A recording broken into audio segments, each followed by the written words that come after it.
পেয়টন।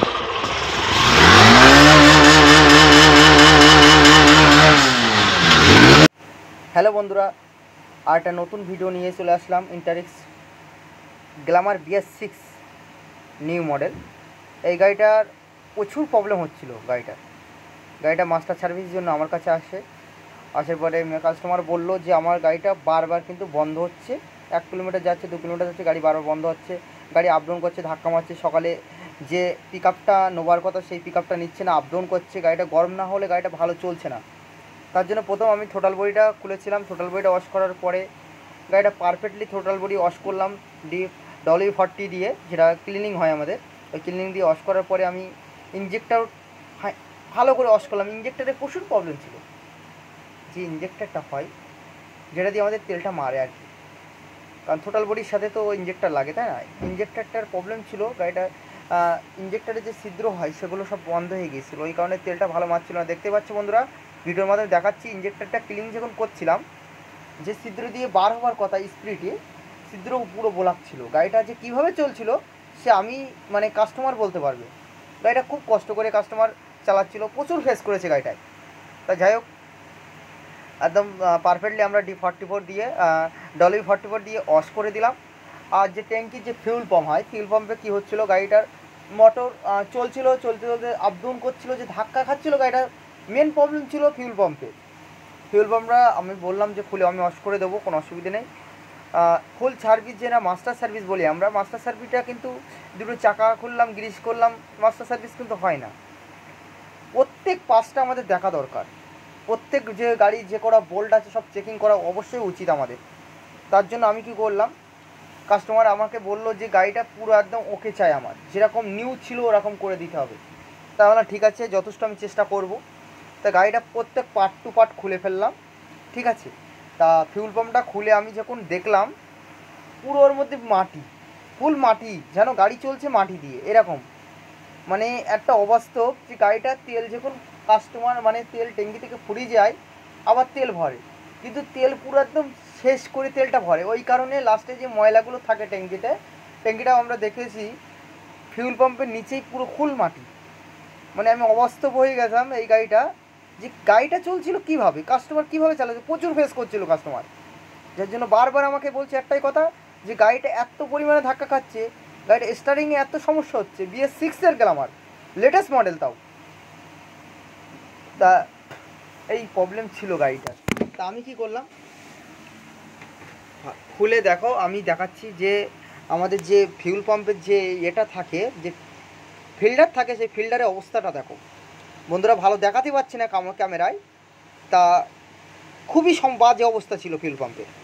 তা এইভাবে থাকলে কি হয়, গাড়িটা যে মাইলেজ যে রকম যাওয়ার কথা মাইলেজ পাবে না, প্রচুর ফেস করতে হবে কাস্টমারের, প্রচুর ফেস করতে হবে। কি হবে, গাড়ি সেই মাইলেজ পাবে না, গাড়ি চালিয়ে কোনো রকম ভালো একটা পারফেক্টলি যে পিক আপ সেসব কিচ্ছু পাবে না। গাড়ির মাইলেজ খারাপ যাবে, পিক আপ ভালো পাবে না, গাড়ি স্টার্টে সমস্যা করবে, গাড়ি আপ ডাউন করবে, ধাক্কা খাবে। এই প্রবলেমটা ফেস করছিল কাস্টমার। তার জন্য আমার কাছে নিয়ে আসে, আমি ভালো করে যে মোটর হয় ট্যাঙ্কির যে ফিউল পাম্পের মোটর, সেটা ভালো করে ক্লিন করলাম। হ্যাঁ, ফিল্টারটা ভালো করে ক্লিন করলাম। সবসময় BS6 কাজটা করতে হবে আমাদের সাবধানতার সাথে, ঠিক আছে। কারণ BS6টা অনলি সেন্সার, সব সেন্সার। তার জন্যই বললি সবসময় আমাদের যে কাজটাই করতে হবে দেখে শুনে করতে হবে। তাড়াহুড়োর কাজ না, BS6 কাজ তাড়াহুড়ো করা যাবে না। আর যে কাজটা করতে হবে খুবই ধৈর্যশীলভাবে কাজটা করতে হবে আমাদের। তা আমি পারফেক্টভাবে কাজটা করলাম, ভালো করে ক্লিন করে নিলাম। D44 দিয়ে W44 দিয়ে ভালো করে ক্লিন করে ওয়াশ করে তারপর আমি ট্যাঙ্কিতে কিন্তু লাগালাম। আর মাস্টার সার্ভিসে কী কী করলাম সেটা বন্ধুরা দেখতে পাবো। গাড়িটার অবস্থা ছিল প্রচুর বাজে। তার জন্য আমার কাছে বললো বারবার করে যে গাড়িটা একদম ওকে চাই, যেরকম নিউ কন্ডিশান ছিল গাড়িটা আমার ফার্স্ট যখন নিয়েছিলাম সেরকম করে দিতে হবে। কিন্তু আমি অবশ্যই করে দেবো, ঠিক আছে। তা এই গাড়িটার আমরা কী করলাম, দুটো চাকা গ্রিসিং করলাম, বললেচারটা পারফেক্টলি গ্রিস করলাম, বলগুলো চেঞ্জ করলাম। বললেচারটা ভালো ছিল, তারপরেও গ্রিস করতে হবে আমাদের, গ্রিসিং করলাম, ঠিক আছে। সাসপেন্সারটা গ্রিসিং করলাম। সাসপেন্সার অবশ্যই গ্রিস করা দরকার, প্রয়োজন প্রত্যেক বাইকটার। সাসপেন্সার এমন একটা জিনিস, গাড়ি যেরকম গাড়ি মনে হবে যে একদিক টানছে, ঠিক আছে। দেখবেন গাড়িতে অনেক সময় লোড দেওয়ার পরে কি হয়, গাড়ি পেছনে আওয়াজ, পেছনে দোলা খাচ্ছে গাড়িটা। যে শকার আছে না, শকার ফেল করে যায়। শকার ফেলের কারণে যে আমাদের যে শ্যাফটটা থাকে মেন শ্যাফট, যেটা আমাদের সাসপেন্সারে মেন শ্যাফট থাকে, ওই শ্যাফটের যে বুশগুলো থাকে, যে এতে সাসপেন্সারে বুশ থাকে, ওই বুশগুলো গজে যায়, ওই কারণে একদিক গাড়ি টানে। তার জন্য আমরা কি করলাম, ওটা ওয়াশ করে মানে ভালো করে গ্রিসিং করলাম, ঠিক আছে। চেনটা ভালো করে ভালো করে গ্রিস করলাম, চেনটা ওয়াশ করে গ্রিস করলাম ভালো করে, ঠিক আছে। মোবিলটা চেঞ্জ করলাম, ইঞ্জিন অয়েলটা চেঞ্জ করলাম, ইঞ্জিন অয়েলটা চেঞ্জ করার পরে মোবিল যে ফিল্টার হয় ফিল্টারটা চেঞ্জ করলাম, ইয়ার ফিল্টারটা চেঞ্জ করলাম, মানে সব বাজে অবস্থা। গাড়িটা যেটাই হাত দিয়েছি সেটাই সমস্যা। তার জন্য দেখলাম অনেক প্রবলেম ছিল, অনেক দূর থেকে এসেছিলো এই গাড়িটা আমার কাছে। তা এই গাড়িটার যে প্রবলেমগুলো ছিল প্রচুর ভালো করে মানে আমাকে বললো যে একদম পারফেক্টলি কাজ করে দিও মিস্ত্রি ভাই। তা আমি বললাম অবশ্যই করে দেবো। তা কাজটা দেখতে পাচ্ছ খুবই সাবধানের সাথে করতে হচ্ছে এই গাড়িটা, কারণ সেটাই হাত দিয়েছি সেটাই প্রবলেম, তার জন্য। আর গাড়িটার বিশেষ করে প্রবলেমটা ছিল বেশ মোটরে প্রবলেম ছিল। তা আমরা ভালো করে মোটরটা মানে ঠিক করে দিলাম ওয়াশ করে ভালো করে। তা বন্ধুরা ভিডিওটা অবশ্যই ভালো লাগলে লাইক শেয়ার কমেন্ট অবশ্যই, কারণ তোমার ভাই নতুন চলে এসছে চ্যানেলে, অবশ্যই আমাকে ফলো অবশ্যই করবে সবাই। আর কমেন্টে জানাবে কেমন হচ্ছে, পরবর্তী ভিডিও যেন আমি আপলোড করতে পারি তোমাদের সামনে, ঠিক আছে। তা ভিডিওটা এনজয় করো, দেখো আর কেমন হয়েছে অবশ্যই কমেন্টে জানিও, ঠিক আছে। তাহলে নেক্সট টাইম আবার ভিডিও ছাড়তে পারবো, ভালো ভালো ইন্টারেস্ট এছাড়া ভালো ভালো ভিডিও ছাড়তে পারি যেন আমি।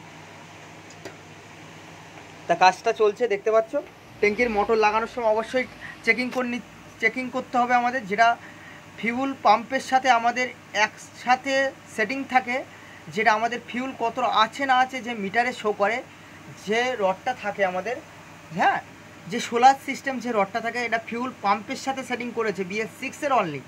আর BS4-এর কী হয় আলাদাভাবে থাকে, ওটা BS4-এর তো অফ অন করা তেলের লাইন থাকে, আর এর কিন্তু একসাথে থাকে ফিউল পাম্পের সেটিং থাকে। তার জন্যই বলবো যে অবশ্যই ফিউল পাম্পের ওই জিনিসটা অবশ্যই লক্ষ্য করা দরকার, কারণ অনেক সময় মিস্ত্রি ভাইরা কী করে, অনেক সময় মানে বুঝতে পারে না, ওর মধ্যে দিয়ে দিলে হয়ে যায়, মানে ট্যাঙ্কির যে জায়গাটায় মোটর ফিউল পাম্পটা লাগে ওইভাবে আন্দাজে ঢুকিয়ে দিলে হয়ে যায়, কিন্তু ওভাবে লাগালে কিন্তু হবে না। তাই যাই হোক, এখন আমাদের যেটা ছিল থ্রোটল বডিটা এখন ভালো করে লাগানো হচ্ছে। ওখানে যে ইঞ্জেক্টরটা লাগানো হয়ে গেছে অলরেডি, এখন আমাদের থ্রোটল বডি লাগানো কমপ্লিট। দেখতে পাচ্ছ বন্ধুরা, থ্রোটল বডিটা একদম সাবধানের সাথে লাগানো হচ্ছে, আমার মিস্ত্রি ভাই লাগাচ্ছে, পারফেক্টলিভাবে লাগানো হয়ে গেছে। এখন আমরা কি করব, যে পিস্টান থ্রোটল বডির যে পিস্টানটা হয় আমাদের, এই পিস্টানটা আমরা এখনই লাগাবো। বন্ধুরা দেখতে পাচ্ছ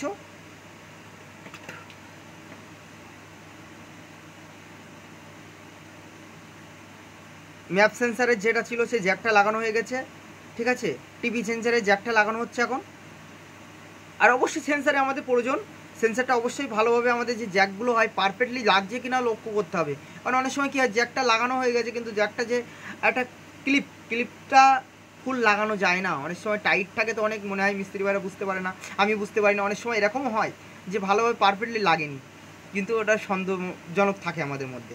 কিন্তু পারফেক্টলি জ্যাকগুলো লাগাতে আমাদের ব্যাটারির সাইডটা লাগানো চলছে, দুটো 10 নম্বর ছিল ওপরে একটা নিচে, অবশ্যই পারফেক্টলি লাগাতে হবে। আর BS6-এর কাজ সবসময় ধীরে সুস্থে করাটাই উচিত, তাড়াহুড়োর কোনো কাজ না, ছেড়খানি করা যাবে না। BS6-এর গাড়ি খুবই একটা ইম্পর্টেন্ট একটা জিনিস, কারণ BS6-এর গাড়ি এখন লেটেস্ট বার হচ্ছে আরও BS7, ঠিক আছে। i3s ছিল একরকম ছিল, এখন BS6-এর গাড়ি সব সেন্সারে চলে, গাড়িটা অনলি সেন্সার সব। তা একটা সেন্সারের প্রবলেম হলে এটা ওটা ছেড়খানি করা যাবে না, যেটা আসলেই প্রবলেম সেটাকে আমাদের গুরুত্ব দিতে হবে, প্রবলেম যে এই জিনিসটাই ফল্ট। আর অবশ্যই OBD স্ক্যানার অবশ্যই দরকার প্রয়োজন ভাই, প্রত্যেক মিস্ত্রি ভাইদের বলবো যে OBD স্ক্যানার আমাদের BS6-এর জন্য বিশাল একটা গুরুত্বপূর্ণ জিনিস, আর OBD স্ক্যানার অবশ্যই প্রয়োজন আমাদের, ঠিক আছে, কারণ এখন লেটেস্ট ভার্সান অনেক আসছে, তার কারণেই বলি যে আমাদের BS6-এর OBD স্ক্যান অবশ্যই প্রয়োজন।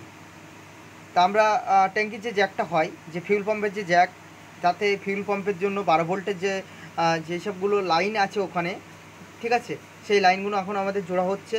ইঞ্জেক্টারের যে নলটা হয় যেখান থেকে আমাদের ট্যাঙ্কির মোটর থেকে ইঞ্জেক্টারে যায়, সেই পাইপটা এখন লাগানো হচ্ছে। খুবই সাবধানের সাথে লাগাতে হবে এই পাইপটা, অনেক মিস্ত্রি ভাই খুলতে গিয়ে ওখান থেকে ভেঙে যায়। এর আগে একটা ভিডিও দেখিয়েছিলাম আমি, যে আমারই একটা মিস্ত্রি ভাই ফিউল পাম্পের থেকে যে এটা খুলতে গিয়ে যে পাইপটা হয় ওর যে ক্লিপটা ভেঙে ফেলায়, আর ওর জন্য আমরা পুরো কমপ্লিটলি চেঞ্জ করে ফেলি। তা গাড়িটা এখন সেটিং চলছে, সাইড প্যানেল লাগানো হচ্ছে, দেখতে পাচ্ছ বন্ধুরা সাইড কভারটা লাগানো চলছে। আর গাড়িটা পুরো একদম অল টোটাল কাজ করেছে আমরা। গাড়িটা কোনো জায়গায় একটা কাজ কোনো মানে রাখিনি যে এটায় বাদ আছে। প্রত্যেক বোল্টটা চেক করলাম, প্রত্যেক জায়গাটা গ্রিস করলাম, যেখানে যেখানে গ্রিস প্রয়োজন সে জায়গাগুলো গ্রিস করলাম। আর গাড়িটা একদম পারফেক্টলি হয়েছে, যে কাস্টমার যেরকম চেয়েছিল একদম পারফেক্টলি সেরকমই করে দিয়েছি গাড়িটা। আর আশা করি পারফেক্টলি চলবে গাড়িটা। আর অবশ্যই গাড়িটা আপডেট দিতে হয়েছিল, গাড়িটা আপডেটের প্রয়োজন ছিল। আর এতে ফল্ট ছিল P0310 প্রবলেম ছিল, সেটা আমরা চেকিং করে আপডেট করে ঠিক করে দিই। স্ট্যান্ডটাই ভালো করে আমরা মোবিল দিয়ে ওয়াশ করে দিলাম স্ট্যান্ডের গোড়াটা। এখন গাড়িটা আমরা রাইটে যাব যে কীরকম হয়েছে, পারফেক্টলি চলছে কি না। আগে কী হতো 40-30 পার হলে গাড়ি বন্ধ হয়ে যেত, 40-এ তুললে গাড়ি কী হচ্ছে আপ ডাউন ধাক্কা খাচ্ছিল প্রচুর পরিমাণে। তার জন্য আমরা গাড়িটা রাইড করে দেখছি যে গাড়িটা আসলে কি সমাধান হয়েছে না কোনো ফল্ট আছে গাড়িতে। তো গাড়িটা একদম পারফেক্টলি চলছে, কোনো অসুবিধা নেই। এখন গাড়িটা রাইটে আমরা বার হয়েছি, গাড়িটা একদম মাক্কান জাইসা পিক আপ হয়ে গেয়া দেখতে পাচ্ছ বন্ধুরা। এখন আমরা অলরেডি 40-45 পিক আপ তুলে দিয়েছি। গাড়িটা পিক আপ একদম পারফেক্টলি চলছে, পিক আপের কোনো প্রবলেম নেই, গাড়িটার বন্ধ হচ্ছে না, গাড়ি রানিংই চলছে। আমি সাউন্ড দেইনি কারণ অনেক সাউন্ড চলছিল সাইডে বা অনেক, ওই জন্য আমি দেইনি কারণ কপিরাইট পড়তে পারে, ওই কারণে আমি সাউন্ডটা আমি অ্যাড করতে পারলাম না। ওই জন্য পরে আমি ভয়েস দিয়ে বলে দিচ্ছি যে কখন কোন জিনিসটা আমাদের প্রয়োজন ছিল, কখন কি ফেস করতে হয়েছিল এই গাড়িটার, তার জন্য আমি দিতে পারলাম না বন্ধুরা। আর অবশ্যই আমার এই গাড়িটা অনেক কিছু ফেস করতে হয়েছিল, যাই হোক। আর অবশ্যই আমাদের ফেসবুক চ্যানেলটাকে অবশ্যই ফলো করো, ইউটিউব চ্যানেলে অবশ্যই ফলো করো, সাবস্ক্রাইবার করো, ঠিক আছে, লাইক শেয়ার কমেন্ট অবশ্যই করো। আর গাড়িটা যে কাস্টমারের গাড়িটা ছিল সে কাস্টমার চালিয়েও বলেছে না অনেক সুন্দর হয়েছে, সে ফেস রিভিল করিনি। আমার সামনে আমি বলেছিলাম যে তুমি কিছু বলো যে গাড়িটা এখন কেমন চলছে, তা বলছে না আমি ফেস রিভিল করবো না, ওই কারণে আমি ফেস রিভিল করাইনি, কাস্টমারের সমস্যা থাকতে পারে। তা যাই হোক গাড়িটা একদম পারফেক্টলি হয়েছে। আর অবশ্যই আমার এই বন্ধুরা তাহলে এই বলে আমি এখানে ভিডিও স্কিপ করছি। অবশ্যই ভালো লাগলে লাইক শেয়ার কমেন্ট করো। আর বন্ধুরা একটা কথাই বলি যে কোনো